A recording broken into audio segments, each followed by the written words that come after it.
É sobre o fim do mundo? É sobre o mundo viking? Não totalmente.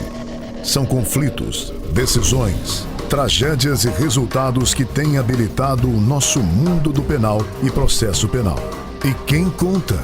2 integrantes dessa angústia diária.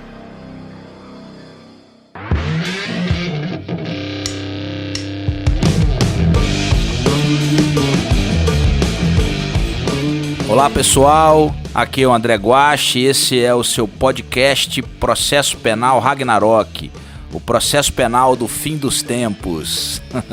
Lembrando a vocês que o nosso e-mail é processopenalragnarok@gmail.com. Aguardamos todas as sugestões de temas, críticas e debates. Valeu, BD. Pessoal, hoje é o 2º episódio do nosso podcast Processo Penal Ragnarok e hoje o tema é ingresso em domicílio no flagrante. É um tema que desperta aí bastante discussão, né? Há inúmeras decisões aí, sobretudo do Superior Tribunal de Justiça nos últimos meses, nos últimos anos, tratando sobre o tema, que envolve aí esse direito fundamental, que é o direito à inviolabilidade do domicílio, né, uma garantia constitucional importante, né, prevista lá no nosso artigo 5º da Constituição Federal, e a gente vai analisar justamente essa questão de quando. Não sei se a gente vai conseguir chegar numa conclusão específica, né, BD?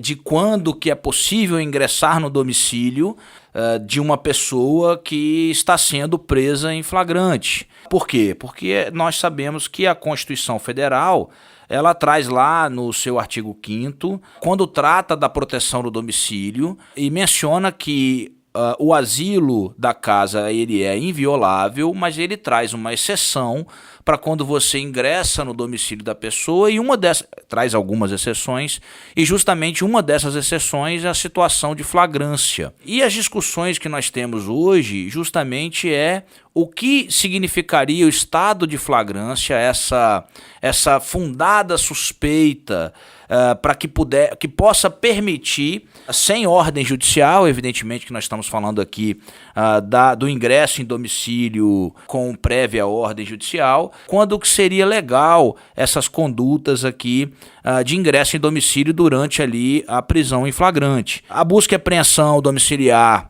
com ordem judicial tem regulamentação ali no 240 a 250 do Código de Processo Penal. Aí, evidentemente, ali tem requisitos prévios, né, para o seu deferimento, como disse, tratando-se de uma garantia constitucional garantida pela reserva de jurisdição, e somente pode ser afastada, a não ser nos casos de flagrante, com decisão judicial. Nós temos uma série de requisitos ali para poder analisar a possibilidade de afastar essa garantia da inviolabilidade de domicílio, mas nós não estamos tratando aqui, nesse podcast, nesse 2º episódio, dessa busca e apreensão domiciliar com prévia autorização judicial. Nós estamos tratando efetivamente quando será lícito ou ilícito o ingresso do domicílio de determinada pessoa nos casos de flagrante delito, quando há exagero das polícias militares ou não, e quando efetivamente há uma ocorrência de legalidade por parte da polícia militar ou outra polícia ostensiva no ingresso no domicílio, né, BD? Exato, veja, nós não podemos negar e temos que começar fixando esse ponto de partida que a Constituição trata como direito fundamental a inviolabilidade de domicílio. Então a regra é que não se pode entrar na casa de ninguém sem o consentimento. O flagrante é uma das exceções, como o André bem colocou. São 3 exceções: prestar socorro, decisão judicial, mandado judicial ou, no caso do flagrante. E aí nós precisamos então caracterizar faticamente essas hipóteses. Quando de fato temos um flagrante, quais são os elementos que justificam o ingresso de alguém numa residência. Por exemplo, inicialmente a gente precisa trabalhar com a questão do feeling dos policiais. Esse talvez seja um dos temas mais delicados. Às vezes o policial fala assim, não, foi o meu feeling, havia um comportamento suspeito. Note bem, é preciso que haja explicações racionais que justificam o ingresso por parte da polícia. Não é simplesmente o feeling, não pode ser uma questão subjetiva. E aí, André, eu acho que é o grande detalhe que a população às vezes não compreende. Mas encontrou a droga, mas encontrou a arma, mas a grande questão central desse dispositivo é: havia elementos objetivos anteriores que justificassem a invasão? Porque se não existissem esses elementos objetivos, a partir de que houve o ingresso, já é tudo provilista. Se você não tinha razão para ingressar, se você ingressou de modo indevido, o que você encontra não pode ser uma loteria. Não pode ser estar certo ou errado depois pelo resultado eventual da busca. Eu tenho que ter elementos prévios que me digam: nesta hipótese é possível ingresso, nesta hipótese não é possível. E eu acho que esse é o grande debate que a gente vai fazer nesse podcast de hoje. Hipóteses que recentemente o STJ disse: aqui você pode ingressar, aqui você não pode. E deixando claro isso, o fato de posterior encontrar ou não a droga, encontrar ou não armas, este fato, ele não é o definidor da licitude da conduta. A definição dos elementos precisam ser prévias. Prévia. É necessário que previamente se tenha dados suficientes para dizer: aqui você poderia... Tanto que isso justifica outra hipótese. Qual é a hipótese reversa? Havia elementos para ingresso e não se encontrou droga, e nem por isso se fala em abuso de autoridade, nem por isso se fala em crime, porque havia naquele momento uma justificativa para o ingresso na residência. Então a gente precisa diferenciar claramente essas duas hipóteses. Havia elementos para ingresso e 2, o resultado por isso que se fala busca e apreensão. Você pode ter busca e não apreender nada. Então é preciso ter essa distinção. Justamente, um ponto importante que o BD tocou, pessoal, é que durante muito tempo, até mesmo a jurisprudência dos tribunais superiores fazia essa separação. Olha, se houve flagrante do ponto de vista formal, ou seja, se encontrou um material ilícito dentro daquela residência, aquele ingresso que porventura possa ter sido feito sem fundada suspeita, que eu acho que é a grande expressão, um tanto quanto discricionária, que a gente precisa avaliar no caso concreto, aquela invasão ao domicílio, e eu uso essa expressão entre aspas, ela ficaria convalidada. Ou seja, se ingressasse num domicílio sem mandado judicial, e eu repito que nós estamos falando aqui de um ingresso em domicílio com ordem judicial, porque a ordem judicial afastaria, evidentemente, qualquer alegação de ilegalidade do ingresso no domicílio, porque a autoridade judicial já avaliaria aqueles requisitos para ingresso no domicílio. Evidentemente que a decisão judicial também poderia ser objeto de controle posteriormente, né, pelo tribunal ou pelos tribunais superiores. Claro, nenhum problema com relação a isso, mas estamos falando aqui, repito, desse ingresso no domicílio no momento de uma prisão em flagrante, no momento de uma abordagem ali que é corriqueira para quem milita aí na advocacia criminal, milita na judicatura criminal. E aí é um ponto importante, né, André? Porque quando a gente fala que ela é corriqueira, que ela é normal, aqui é uma expressão clássica dessa atividade penal. Porque a mesma polícia que tem dificuldades e critica algumas decisões dos tribunais, ela não entra nos bairros nobres, na casa das pessoas de condição de classe econômica favorecida sem mandado. Então essa me parece que talvez seja o grande problema. Na verdade, alguns estão colocando que essa decisão são decisões que procuram obstacularizar, mas não se trata disso. Se trata de que todos têm que ter direitos fundamentais. Quer dizer, a polícia sabe, ela não vai entrar num bairro... Aqui em Vitória a gente usaria Praia do Canto, Vila Velha, Praia da Costa, mas em Copacabana, no Rio ou no Morumbi, São Paulo, a polícia não vai ingressar lá sem mandado na casa das pessoas sem uma justificativa bem plausível. Então, a grande preocupação, que, por exemplo, uma decisão paradigmática recente foi do ministro Schietti, né, da sexta turma, que hoje é adotada, inclusive, também pela quinta turma do STJ, no habeas corpus 598.051 de São Paulo, no qual ele passou a exigir a gravação da autorização do morador. E é muito importante a gente entender essa situação. Porque, veja, quando há flagrante, não precisa de autorização do morador. A autorização é justamente quando a polícia não tem esses elementos. E aí vamos ser sinceros, gente. Qual a pessoa que acredita que houve um consentimento para que a polícia ingressasse na casa se ela sabe que tem droga ali? É óbvio que esta autorização ela era mediante algum medo, algum tipo de constrangimento, porque fora dessa hipótese, se a pessoa tinha droga na casa, ela não ia autorizar o ingresso na casa. E aí, evidentemente, que a gente precisa fazer essa distinção. Se houver autorização, não precisa de flagrante, porque aí o ingresso é legítimo, né? Aí não precisa... Então, a situação de flagrante e essas exigências, elas foram feitas num contexto de evitar que, principalmente... bairros de menor condição econômica sofressem uma proteção diminuta do direito fundamental à inviolabilidade do domicílio. Porque nós não podemos fazer essa distinção de ter mais direitos ou menos direitos a partir da condição econômica do seu titular. Eu queria fazer uma explicação assim, para os ouvintes, até prática. Para quem não sabe, eu sou juiz aqui no Estado do Espírito Santo, acho que eu já mencionei em outros episódios, e durante muitos anos eu fui juiz de vara especializada justamente de vara de entorpecentes, né, que julga tráfico de drogas, associação, enfim, todas aquelas condutas da Lei 11.343. As abordagens policiais, e aqui eu preciso diferenciar, evidentemente, eu preciso primeiro reconhecer, né, o trabalho da Polícia Militar, e aqui eu não nego o trabalho de inteligência da Polícia Militar, porque o trabalho de inteligência da Polícia Militar é um trabalho muito sério, é um trabalho muito eficiente, mas o que acontecia em praticamente 100% dos processos em que eu julgava tráfico de drogas advindas de prisões em flagrante eram o mesmo procedimento. O cidadão era preso numa determinada rua.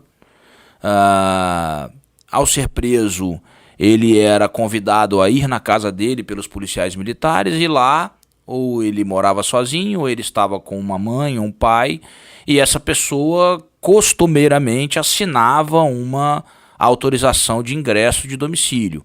E aqui eu não quero fazer um juízo de valor de que essa autorização seja de alguma forma forçada ou não é isso que a gente pretende, né, levantar essa informação. Mas evidentemente é o que o BD falou.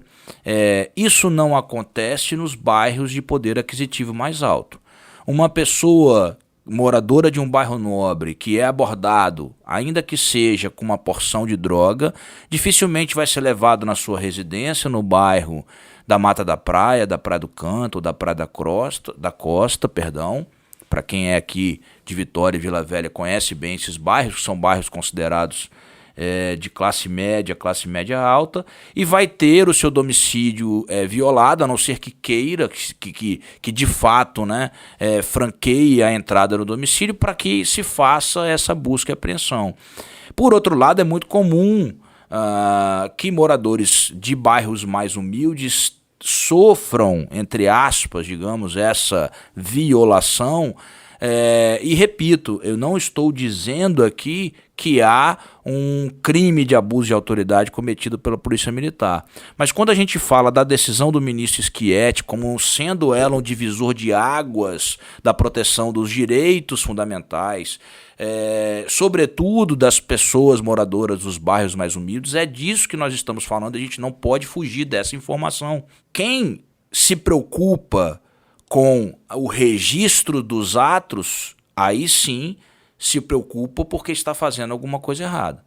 Então, quando o ministro do STJ, acertadamente, determina que se deva gravar esse ingresso no domicílio, que se deva registrar por áudio e vídeo essa autorização, isso visa proteger o dono do domicílio, o autuado, e visa proteger o próprio policial, que porventura possa ser acusado de ingresso ilegal em domicílio e responder eventualmente por abuso de autoridade. Perfeito, André. É bom para todo mundo. A filmagem, ela só vai documentar, então ela vai garantir, de fato, ela protege, porque você vai ter toda a cadeia de custódia, você vai ter toda a forma que aconteceu a abordagem, o que foi ali, como aconteceu, de que modo, de fato, no mundo da vida e não no mundo apenas do depoimento, porque senão você vai, é o que a pessoa já passa por todo o filtro das falsas memórias, do que ela vai colocar.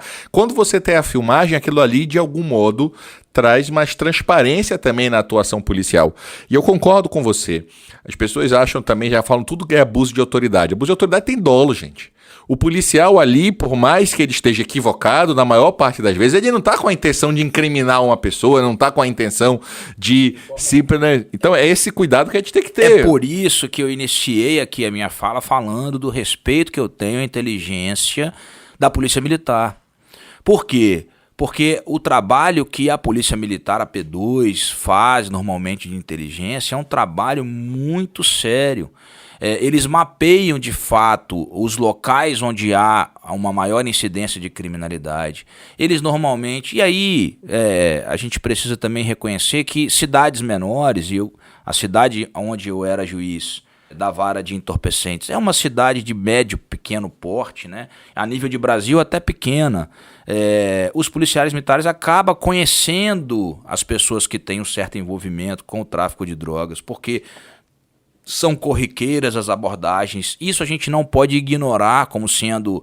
tratar toda e qualquer abordagem da Polícia Militar como sendo uma perseguição a determinado grupo de pessoas. Tratar também todo ingresso em domicílio do policial militar como sendo abuso de autoridade, porque também não é o caminho. Então a gente precisa encontrar o que a gente sempre fala aqui, o tal do meio termo.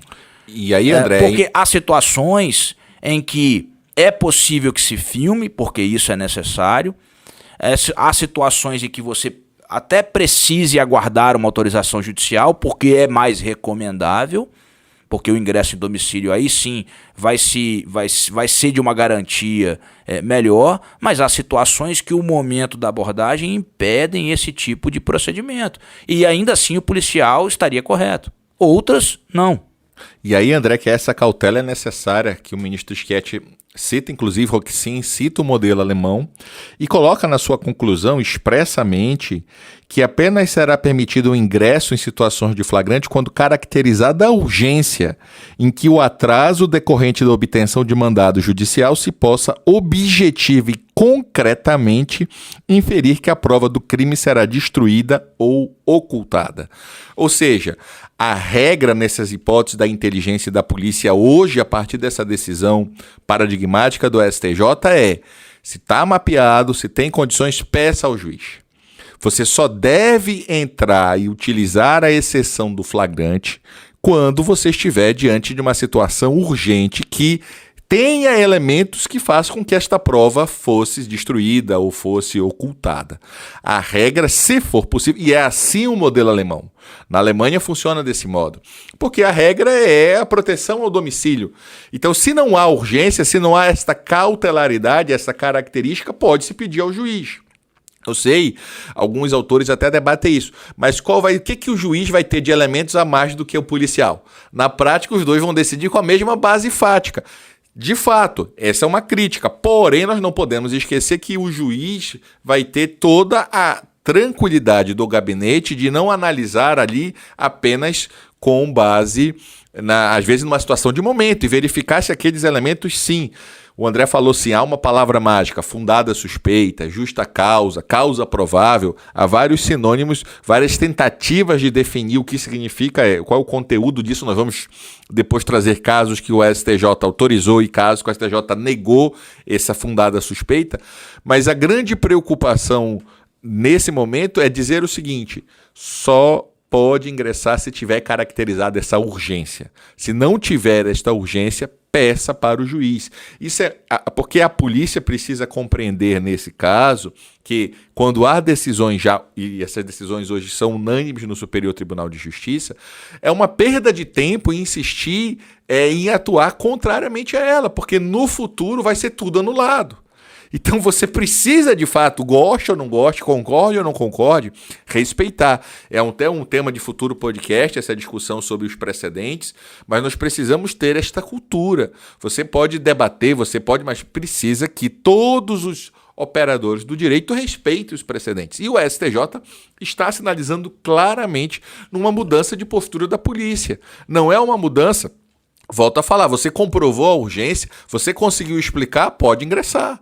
Agora, se você não consegue explicar, eu brinco muito isso com a minha filha, a Amanda. A Amanda às vezes fala assim, eu sei o que é, pai. Eu digo, tudo bem, me explica. Eu sei o que é, mas eu não sei explicar. Eu digo, Amanda, se você não sabe explicar, você não sabe o que é. Então, assim, o policial diz assim, eu tinha elementos, tinha que entrar. Eu digo, beleza, me explica. Eu não sei explicar. Então você não tinha elementos. Esse é o problema. Você precisa racionalmente dizer quais são os elementos que justificaram aquela e por que era imprescindível naquele momento. Então havia risco de fuga, havia uma situação. Fora disso, peça o mandado.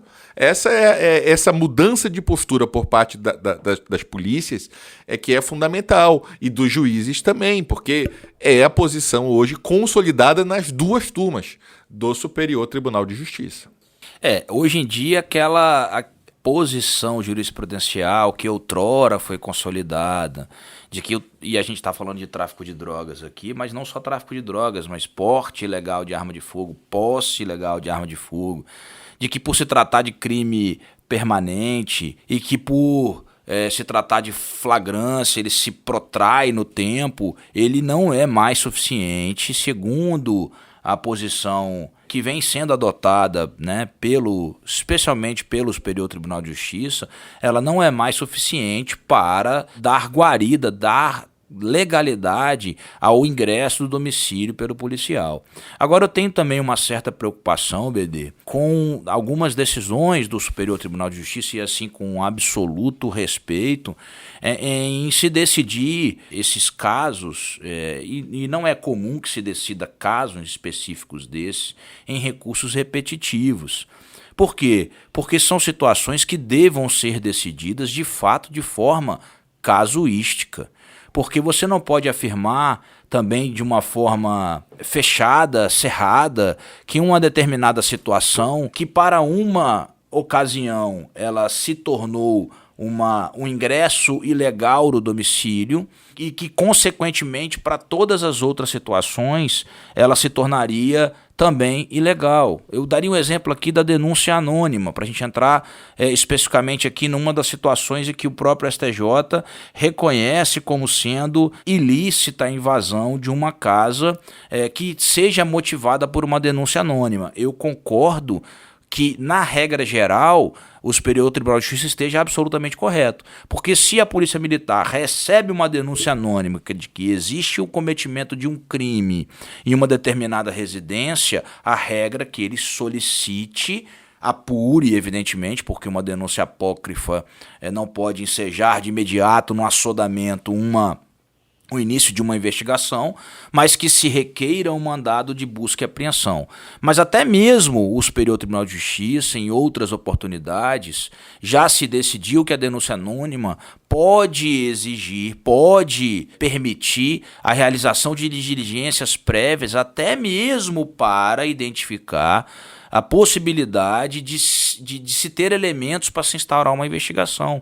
E eu não sei, no caso concreto, porque o direito penal é muito volátil, se numa situação como essa, a flagrância autorizaria o ingresso de uma residência. Então eu digo assim, não é possível, penso eu, que o STJ, por exemplo, feche assim, de uma forma geral e abstrata, diga, olha, essas situações aqui, nenhuma hipótese, sem que o juiz possa fazer uma espécie de distinguish do caso concreto, porque acredito que em tema de nulidade, a casuística que é mais importante. Eu não consigo enxergar essa possibilidade, com algumas exceções, obviamente, consiga se definir de uma forma geral essas... Não sei se você concorda comigo, BD. Pois é, André, assim, em partes. Eu acho que é um tema interessante para a gente até... E isso vai acontecer com frequência no podcast, cada um vai ter sua posição, isso é normal. Eu penso o seguinte, de fato, Von Litz falava que não existe dois crimes idênticos. Então, de fato, cada situação fática, o juiz, especialmente o juiz de primeiro grau e o tribunal, que são os juízes de fato, da questão, que analisa a questão, né, fática, porque o STJ e o STF são cortes extraordinárias, são cortes supremas, superiores. O papel dela não é de justiça do caso concreto, é de uniformização do entendimento, inclusive sem reexame de matéria fática, muitas das vezes, na sua abordagem. Mas eu penso que você pode unificar determinados padrões. E eu acho, e esse talvez seja para mim a maior preocupação, que isso precisa ser feito e publicizado de modo de teses repetitivas mesmo, e que seja comunicado, como o ministro Schett fez, às polícias, para que as polícias possam saber o que deve ou não deve fazer. Então, por exemplo, a notícia apócrifa, a questão da denúncia anônima, de fato, ela é um tema extremamente polêmico. O Estado precisa dela. Você não vai pedir para o cara indicar endereço, nome, CPF, o último desejo, né? O Estado fomenta a denúncia anônima, através de um 184, por exemplo. Pronto. Até porque se eu for exigir que a pessoa diga o seu nome, qual é o seu último desejo? Porque o traficante vai retaliar, o grupo organizado vai retaliar em ela. Então, assim, ela é um mal necessário. Mas a consequência dela é a verificação prévia das informações. Você não sai, por exemplo, de uma notícia anônima para uma interceptação telefônica. Então, você não pode sair de uma notícia anônima e ir direto para uma busca e apreensão. Você precisa ter alguns elementos. Agora, se você comprova que nessa busca da verificação das informações você encontrou, de fato, ali uma situação de urgência que poderia, aí talvez pudesse. Então, assim, o que eu penso é que a regra é que de denúncia anônima não pode. Agora, excepcionalmente, como você falou, um distingue em alguma situação bem pontual, bem específica, e essa margem sempre o tribunal vai fazer. É a regra do direito, regra e exceção. Existem exceções, existem hipóteses. O que precisa é ter elementos objetivos que mostrem por que este caso é diferente do precedente. Aliás, esse é o nosso problema quando se discute um parênteses importante, precedentes. A nossa cultura dos advogados, dos juízes, dos promotores, são leis ementas. A pessoa não lê nem o acórdão. Quer dizer, você não sabe nem o contexto, você só leu a ementa e diz que é um precedente e começa E muitas vezes os acórdãos, as ementas não refletem o que os acórdãos dizem. Eu concordo plenamente. Pronto, e esse é um problema que a gente talvez tivesse que mudar.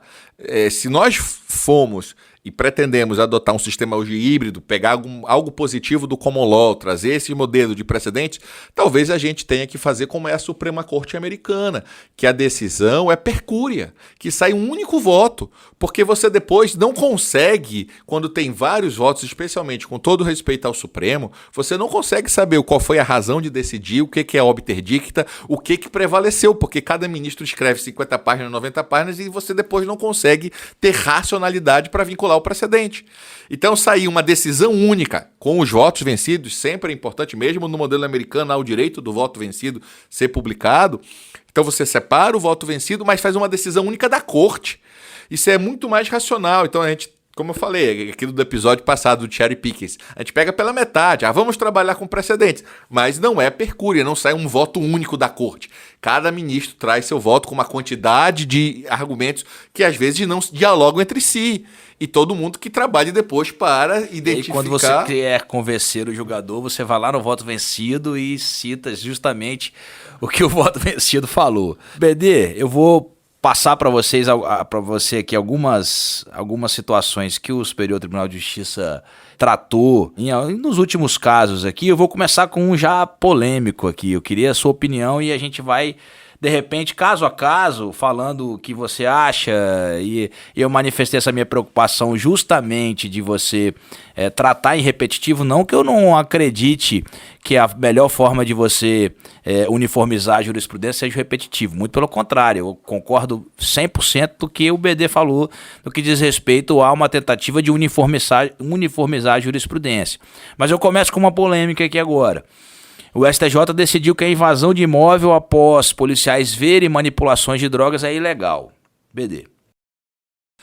Então, essa foi uma decisão recente e bastante debatida, né? Assim, agora teve muita repercussão nas mídias sociais. É uma decisão polêmica, com todo respeito. Porque quando você observa de fora e verifica que está acontecendo um crime, a dúvida que fica clássica é: e se fosse um homicídio? Você não poderia invadir? Se fosse um roubo, fosse uma agressão, você está verificando aquilo ali. Agora, tem que ver de fato os elementos do caso concreto. Essa que é a grande preocupação. O acordo, até onde eu sei, não foi publicado. A notícia foi muito divulgada, mas eu não consegui ainda ter acesso ao acordo. Então eu não sei o contexto daquela decisão. Mas, de fato, a Suprema Corte Americana, por exemplo, ela discutia isso. Eles gostam muito dessa expressão, eu acho ela muito interessante. O que é uma expectativa razoável de privacidade?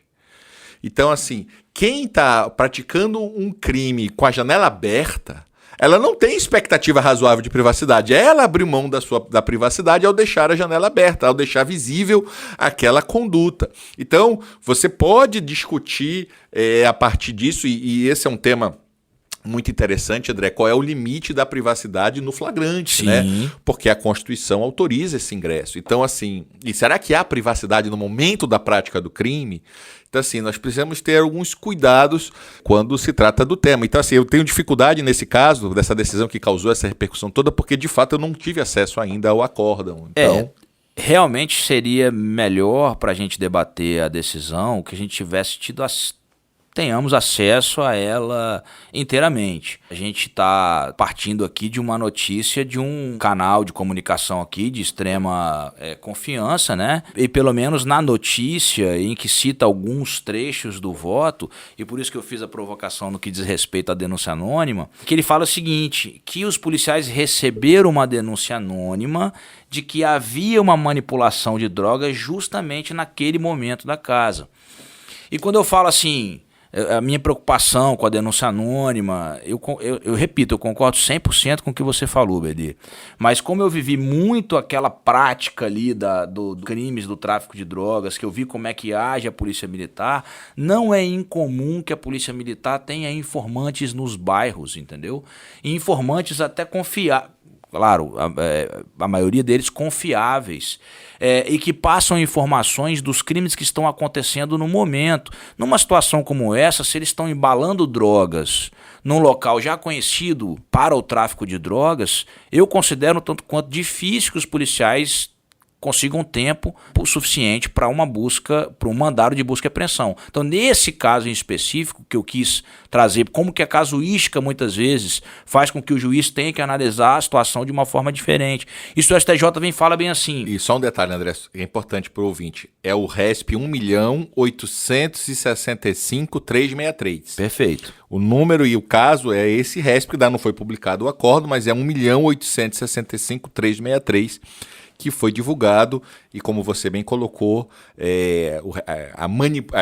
que a manchete da notícia do veículo é isso: manipulação de drogas não autoriza o ingresso. E aí ele cita uma frase da decisão do ministro, e eu respeitosamente discordo e me policio, me penitencio se por acaso eu mudar de opinião e virei aqui me retratar sem nenhum problema, se depois que eu ler a decisão eu tiver uma outra impressão, em que ele diz, assim sendo, o contexto fático narrado não corrobora a conclusão inarredável de que na residência diligenciada praticava-se o crime de tráfico de drogas. Eu não sei o que pode ser mais flagrante do que você verificar uma pessoa manipulando droga, e com respecto à vênia, com todas as vênias. Inclusive, André... Por isso que eu preciso, assim, me policiando aqui até para ler o voto com mais cautela, mas pelo menos do que foi noticiado. Inclusive, André, porque o próprio STJ decidiu que o cheiro de maconha autoriza o ingresso. Justamente. Então, se você, do ponto de vista olfativo, você tem autorização, por que do visual não teria?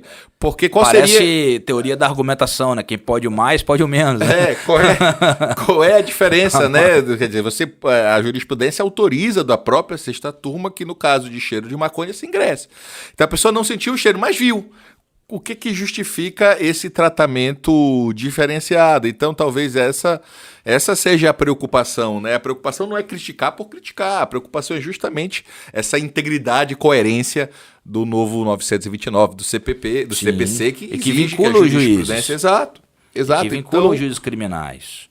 Agora, por outro lado, outras decisões que o STJ trouxe à tona, a fama de traficante, tendo a concordar, porque é algo extremamente subjetivo. justificar o ingresso no domicílio pela fama de traficante, porque isso acabaria por banalizar, de fato, o direito penal do autor, praticamente. Essa é uma questão que a gente precisa se preocupar, e aqui eu não estou, mais uma vez, né, não desmerecendo o trabalho de inteligência, mas você não pode ingressar no domicílio de uma pessoa porque você tem notícias de que ela é contumaz no cometimento de crimes. Por quê? Porque a nossa Constituição determina que a casa dessa pessoa é inviolável. E aí tem a presunção de inocência, né? Presupõe que ela é inocente de todos. Então Claro. ela devia. E, de fato, não tem sentido. Você falou, para mim, o ponto central. O direito penal é do fato, não é do autor. Eu gosto muito de uma frase que diz o seguinte: quem julga o homem é Deus, juiz julga fatos. Então Perfeito. você tem que julgar o que aconteceu. A pessoa pode ser a melhor pessoa do mundo, mas ter um momento de fraqueza e praticar um fato. Ou ser uma pessoa que pratica fatos indevidos reiteradamente, mas naquele momento ela não está praticando. Então eu não posso levar essa vida pessoal como determinação para dizer se tem ou não tem direito fundamental. Isso não é um critério, então essa fama de fato é uma decisão importante do STJ garantir os direitos fundamentais nesse caso. Uma outra decisão, BD, que eu queria a sua opinião, também da sexta turma, é o HC 609-072. E ele diz: a atitude de correr do portão ao ver a viatura para dentro da residência não embasa aí a invasão do quintal da casa. Então, essa é uma questão interessante. Você caracteriza isso como uma atitude suspeita, por qual motivo a pessoa teria corrido? Aqueles que defendem que haveria justificativa diriam É isso. o que eu digo, né? Sempre a expressão: o que significa fundada suspeita? Exato. O que significa fundada suspeita a autorizar o ingresso do domicílio de um cidadão? O cidadão, ao avistar a viatura da Polícia Militar e correr para dentro de casa, é uma fundada suspeita?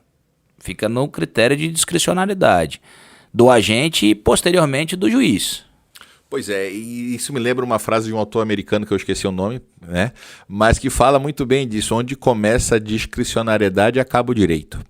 Às vezes é muito preocupante isso, a gente definir o que pode ou não pode a depender das concepções individuais. Nós temos que ter alguns parâmetros mais objetivos.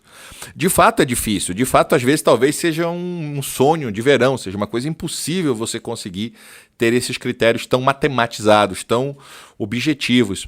Mas essa é uma preocupação que transcende o caso não só para domiciliar. Inclusive buscas em veículos, você tem que ter a polícia, o baculejo, você tem que ter esses elementos, porque senão não é porque um cidadão está passando na rua que a autoridade tem o direito de por si só fazer uma revista. Você tem que ter porque isso é um Estado democrático de direito. Então essa é a grande... fundada suspeita, ela é um requisito para toda busca e apreensão, seja pessoal, seja domiciliar, seja veicular. É um requisito necessário para todas as buscas. É uma violação à intimidade. Pode fazer? Pode. Mas espera aí. Pronto, então essa é a dificuldade. Então, assim, a gente precisa, por mais que... eu gosto de uma frase também do Zaffaroni que diz que a impossibilidade do ideal não legitima a perversão do real. Então, o ideal, às vezes, é impossível, mas isso não significa banalizar o real, não significa que a gente possa agir de qualquer modo que tudo vale. Então, assim, quando há essa tentativa de estabelecer parâmetros, é justamente dizer, por exemplo, tráfico na calçada, que é outra decisão importante do STJ. Cara, a calçada é local público, a calçada não é a casa do indivíduo. Então tu não pode dizer, porque ele estava traficando na calçada, que eu posso entrar na casa. São situações diversas. Teve um caso interessante uma vez que foi discutido, a polícia, aí não era flagrante, ela tinha um mandado de prisão e prendeu o indivíduo na garagem. O mandado acabou, mas depois ela ingressou na residência. Mas não, o mandado já tinha se esgotado. Você prendeu, se você tivesse prendido na residência, você prendeu na calçada, na garagem. Não está mais dentro da casa. Seu mandado acabou, não tem por que você continuar e ingressar. Então a grande preocupação é entender o seguinte: o preso, o fato de estar em flagrante não significa que não há direitos fundamentais. Não significa que o Estado agora pode tudo. Olha, ele estava em flagrante, então agora está tudo liberado. Não, essas circunstâncias, o como você chegou a esta conclusão é fundamental. Se fosse comparar com o futebol, para o ouvinte, não basta o gol. Tem que saber como a bola foi colocada para o gol. Essa é a grande questão de direitos. Tem que verificar. Se foi de mão, não serve. A bola entrou, mas foi de mão. Então, não entrou, mas não vale. Estava impedido. Entrou, mas não vale. Tem regras. Não é a consequência final que vai ditar a regra ou a conclusão. E de mais a mais é o seguinte, usando um exemplo de um filme aqui que acho que todo mundo viu. Eu critiquei a decisão do STJ, respeitosamente, de que enxergar a manipulação de droga pela janela impede o ingresso em domicílio. Eu discordo. Se eu fosse o juiz do caso, eu validaria esse ingresso no domicílio, porque me parece que enxergar uma manipulação pela janela ou pela porta de uma casa, ela caracteriza uma fundada suspeita de uma forma absolutamente tranquila. Mais uma vez, em total respeito à decisão, mas eu discordo dela. Agora, por outro lado, o que a gente não quer também é o que aconteceu numa cena dos filmes Tropa de Elite 2, se eu não me engano, que o policial ingressa na residência de um morador, ajoelha com um fuzil no rosto dele, acorda ele de uma maneira assim bem delicada, entre aspas, né, e pergunta para ele assim: cidadão, posso revistar sua casa? Esse consentimento, ele é viciado. Que eu falo assim, por isso a nem importância tanto da ao filmagem. Céu, nem tanto à terra. A gente não quer impedir que a polícia, especialmente a militar, faça o trabalho que quase sua totalidade é muito bem feito, e eu tenho muitos elogios à polícia militar, mas a gente não pode também, por outro lado, chancelar abusos. Enquanto poder judiciário, enquanto juiz, enquanto julgadores, nós não podemos chancelar nenhum tipo de abuso, independentemente de quem seja o réu. Por isso a importância da filmagem. Sim, a filmagem, sem dúvida. Para esse caso, voto ela é do fundamental. ministro Schietti, ele é um divisor de águas no respeito à garantia fundamental da inviolabilidade do domicílio. Agora, uma questão que eu queria falar, assim, por exemplo, e aí também pedindo todas as vênias, até uma decisão que foi julgada nos Estados Unidos de forma diferente daqui, cão farejador. O cão farejador, para mim, é um exemplo de fundada suspeita. O cão é treinado para isso. O fato do cão apontar que existe, que há cheiro de maconha, eu não vejo diferença ali da fundada suspeita. Se o cão... mas se não era alvo... De uma forma muito... não direcionada, né? Porque o cão não está direcionado à pessoa. Ele não está assim, vamos farejar pessoas com essa características que estejam usando droga, não. Vai farejar drogas. Pronto. Quer dizer que o cão farejador atuando no aeroporto, que cheira droga numa mala, é diferente de um cão farejador numa residência? Não faz muito sentido para mim. Pois é, eu concordo. Assim, eu penso que o próprio Estados Unidos autorizou esse tipo de situação à Suprema Corte Americana porque ali você tem uma fundada suspeita. E sem viés, como você bem colocou, não tem viés. E assim, também a gente precisa ter cuidado que, como eu falei, nem tudo que incomoda é inconstitucional. É chato um cão farejar, mas e se você não teve nada, isso não causou também um dano, isso não violou nenhum direito fundamental. Era uma fundada suspeita, a partir o animal também erra. Então me parece que encontrar esse ponto de equilíbrio, porque evidentemente, né, para essa discussão ter chegado é porque o cão acertou, né? Se o cão tivesse errado, não teria problema. Não o cão, inclusive, problema. acertou, né? Então, assim, é esse cuidado que a gente precisa encontrar, né? Quando, de fato, há violação a direitos e quando há situações, por mais que elas não sejam confortáveis, mas qual é a expectativa razoável de privacidade? Essa expressão, como eu falei, eu acho ela muito interessante.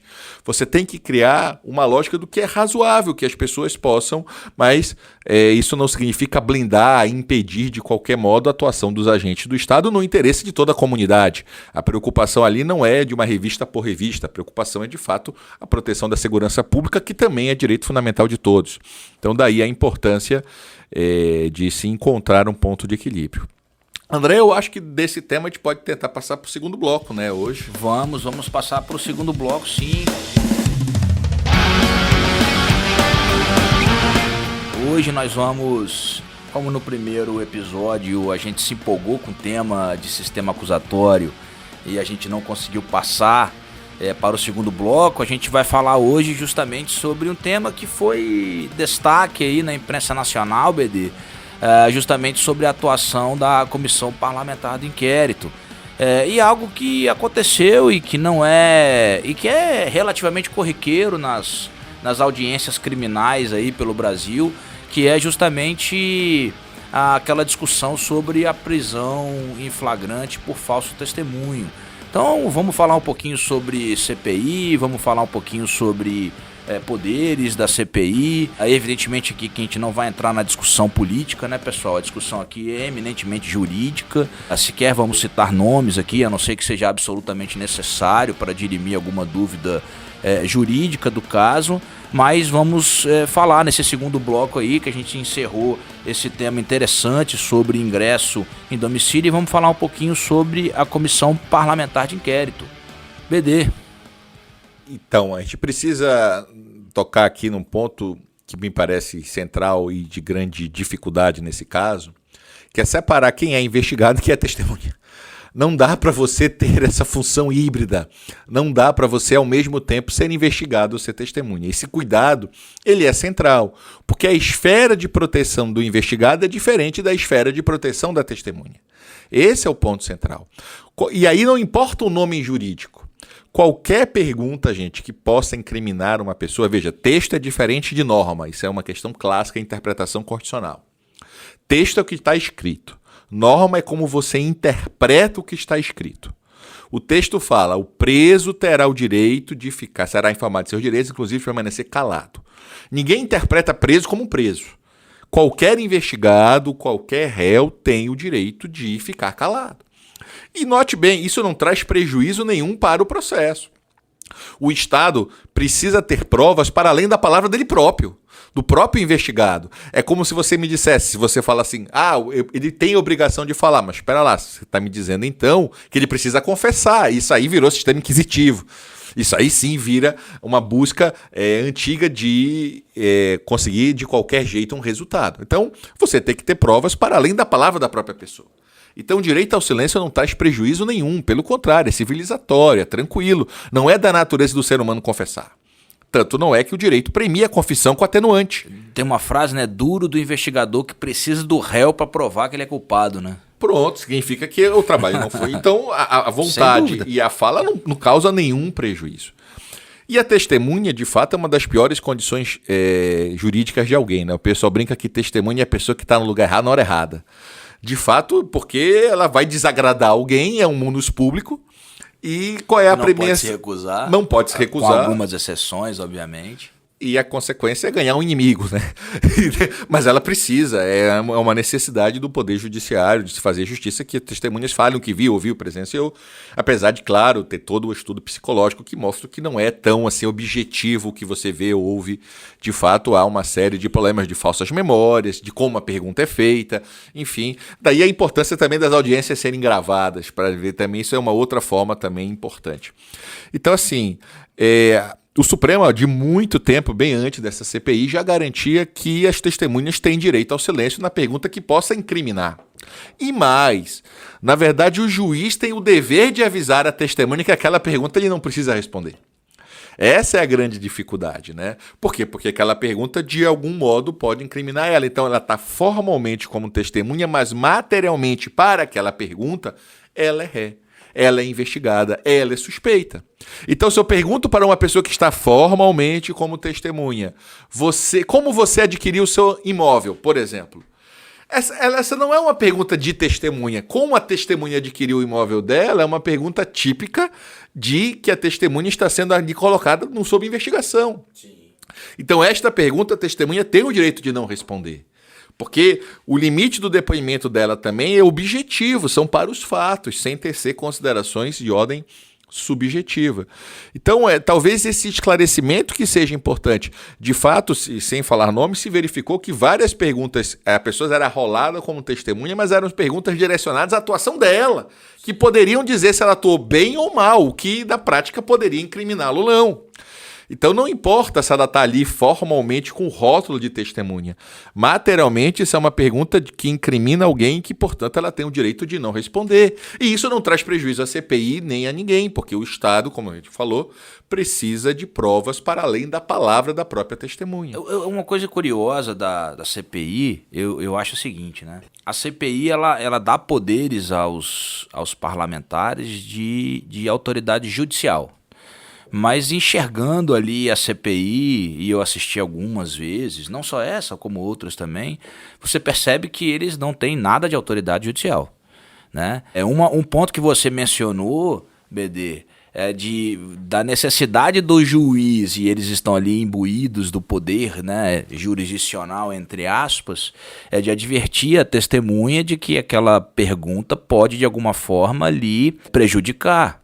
Como fica aparentando até uma espécie de interrogatório subreptício, né, que para todo juiz criminal sabe que é absolutamente ilegal. A questão da CPI, ninguém aqui também pode deixar de ignorar que há um componente político muito grande na CPI, às vezes muito maior do que propriamente o componente jurídico, não tirando a importância de uma investigação feita pela CPI. Eu acho que ela é feita da forma mais democrática possível, e é assim que deve ser mesmo.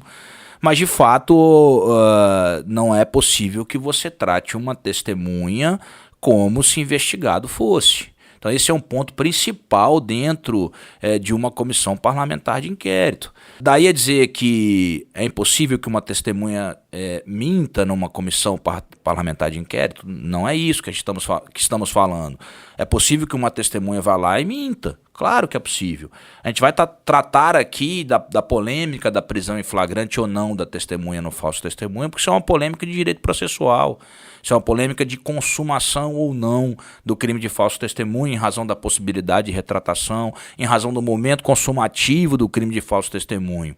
Claro que a testemunha pode chegar lá e mentir. O que a gente está tratando aqui é num ponto importante de que a testemunha, quando ela é tratada como investigado, ela não pode, ao mesmo tempo, ser tratada como testemunha. Então não pode nem se impor um falso testemunho a uma testemunha que vem sendo tratada como possível investigado. E é um ponto importante que o BD falou. E um esclarecimento importante, André, é que as pessoas às vezes confundem qual é o alcance da CPI. CPI ninguém condena e absolve. O máximo que acontece numa CPI é o encaminhamento das provas ao Ministério Público para posterior propositura de ação. É uma fase meramente de investigação. Ou diligência, né? Ou diligências. A CPI não condena, não absolve. Então é preciso ter muito cuidado com a expectativa de fato ali. E as questões sobre o flagrante são interessantes, inclusive no júri. Se tem que quesitar, se não tem que quesitar, se o juiz já pode prender. Porque qual é o grande detalhe que o André estava falando? Se a testemunha voltar atrás, a punibilidade é extinta. O parágrafo 2º do 342, só para que todos entendam, diz o seguinte: o fato deixa de ser punível se, antes da sentença, no processo em que ocorreu o ilícito, o agente se retrata ou declara a verdade. A polêmica em torno da possibilidade ou não do flagrante, ele reside no quê? Olha, se o momento consumo, se a testemunha pode, nessa circunstância, se retratar, o momento da consumação dessa mentira, entre aspas, não é o momento em que ela fala, seria o momento posterior. Então não haverá flagrante no momento em que ela estará prestando o seu depoimento, certo? Essa é a polêmica. Essa é a grande polêmica. Agora, e porque também o juiz, quem for efetuar a prisão em flagrante, não tem que ter elementos objetivos da mentira. Essa que é a questão. Então, por exemplo, a testemunha é perguntada se A mandou um e-mail para B. Ela diz que não sabe, que não mandou. E aí depois você tem um documento que mostra que A mandou para B com cópia para aquela testemunha. Ora, claramente a testemunha aí faltou com a verdade. Aí você tem um elemento objetivo. Então, a preocupação da prisão em flagrante também, porque normalmente no processo, a testemunha ela é ouvida durante a fase de instrução. Então, o juiz não tem ainda como ter elementos para saber se ela está ou não mentindo, salvo situações que você consiga, como essa, provar cabalmente que ela teria condições de afirmar algo diverso do que ela afirmou. Vou contar um caso prático aqui que me ocorreu numa audiência. Eu ouvia uma testemunha num depoimento que foi gravado pela autoridade policial e ela dizia que tinha sido coagida a prestar o depoimento. E expressamente, eu sabia que o depoimento tinha sido gravado e ela insistia, a testemunha, né? Não estou dizendo que era mulher ou homem, mas dizia categoricamente que só falou aquilo que disse perante a autoridade policial porque havia sido obrigada pelos policiais a fazer aquilo. E eu exibi o depoimento dela, gravado pela autoridade policial, em que não se demonstrava nenhum tipo de coação, muito pelo contrário, a testemunha estava absolutamente à vontade para contar a sua versão dos fatos, que era a versão que tinha sido narrada na denúncia, uma das versões narradas. Talvez tenha sido a única vez numa audiência de instrução, em outra oportunidade no júri, que a gente não tem como controlar, como o BD falou, são jurados que decidem, né, a aquisitação do falso testemunho, em que eu tive que prender em flagrante uma testemunha. Então eu concordo assim na parte da crítica da prisão em flagrante, que a regra não é possível a prisão em flagrante, porque ela pode se retratar até final do relatório conclusivo, se eu não estou enganado. Até a sentença. Se ela pode se retratar, o flagrante, ele iria, o momento consumativo iria se protrair. Agora, há situações em que a situação ali seja uma atuação enérgica do julgador, sob pena de você ficar, de alguma forma, diria desmoralizado, talvez fosse uma expressão um tanto quanto forte. E nesse caso ela foi presa, foi levado para a cela do fórum e 20 minutos depois ela decidiu voltar e contar. Refletiu melhor, né? Refletiu. Eu acho que de repente esse ato assim tenha sido fundamental para que ela voltasse atrás. Se retratou, né? E eu quero lembrar... Aí acabou o flagrante. Duas questões importantes, André. Duas questões importantes. Primeiro, como os clássicos falavam, a testemunha atinge. O falso testemunho. Ele é muito sério. Primeiro, ele atinge Deus, né? Um dos 10 mandamentos é não levantar falso testemunho. Isso aí. Depois, você prejudica a parte que você mentiu. E terceiro, a administração da justiça, que vai ter uma versão e agora vai precisar... Então, é muito sério o falso testemunho. Então, você precisa ter até acho que a pena é muito equivocada, a pena é muito baixa para a gravidade do que é o falso testemunho. E eu queria lembrar... Falso testemunho é de 2 a 4 anos. Pois é. De uma maneira geral, o legislador trata os crimes contra a administração da justiça de uma forma muito leniente. Não há dúvida Tirando disso. Um ou outro, trata de uma forma... Até os crimes contra a administração pública, né? Reconheçamos que o legislador não trata de uma forma muito... Talvez com a atenção que deveria. Mas os crimes contra a administração da justiça, eu acho que o tratamento é extremamente leniente. Essa é uma opinião minha. Sem dúvida. E também, para o ouvinte lembrar, é uma teoria de muitos, só repetindo, porque é uma confusão muito comum, que a tese do namoro não funciona para o falso testemunho. As pessoas falam muito isso. Qual é a tese do namoro? Eu não menti, eu omiti. Então, o problema é que o falso testemunho é mentir ou calar a verdade. Então, se você omite algo que você tem como saber, parabéns, você também cometeu o falso testemunho. Então, cuidado com o que você deixa de contar para o juiz. A nossa advertência à testemunha, caros ouvintes, fique o senhor advertido que se o senhor mentir ou omitir a verdade, o senhor poderá ser responsabilizado por falso testemunho. É essa a expressão que a gente utiliza nas audiências. Por isso que eu falei que testemunha é a pessoa que está no lugar errado, na hora errada. Mas, enfim, sem ela a justiça não funciona. Ela é um papel muito importante. E até acho assim, um parênteses, se quer levar a sério essa preocupação com as falsas memórias, com o esquecimento, que se antecipe a oitiva de testemunhas, que se garanta uma prova logo, façam protocolos antecipados, porque é muito sério, muitas vezes sem a testemunha, e é claro, o crime aconteceu hoje, ela vai lembrar com mais precisão na polícia, 1 ano depois, 2 anos depois, quando ela foi para o juiz, presume-se que ela vai esquecer e perder. Então, se você quer ter um maior cuidado, talvez se antecipe, se faça protocolos que a prova testemunhal se tenha critérios, como finalmente hoje já se tem para um depoimento especial de menores, já se tem algumas situações de depoimento sem dano. Então assim, nós precisamos aperfeiçoar esse mecanismo que é fundamental na justiça. Não pode ser simplesmente ele não serve para nada, ele tem problemas, ele precisa ser aperfeiçoado. Então esse cuidado também é muito importante. Chegamos ao final, então, pessoal, desse segundo episódio do podcast Ingresso em Domicílio no Flagrante. Lembrando para os ouvintes que críticas, ideias e sugestões sejam enviadas para o e-mail processopenal@ragnarok.gmail.com. Ficaremos extremamente felizes aí com sugestões, críticas. Espero que vocês tenham gostado aí também desse segundo episódio. Grande abraço a todos e saudações bicolores. Que o Paysandu volte ao seu lugar na Libertadores. Grande abraço. Produção de podcast Fervo Digital.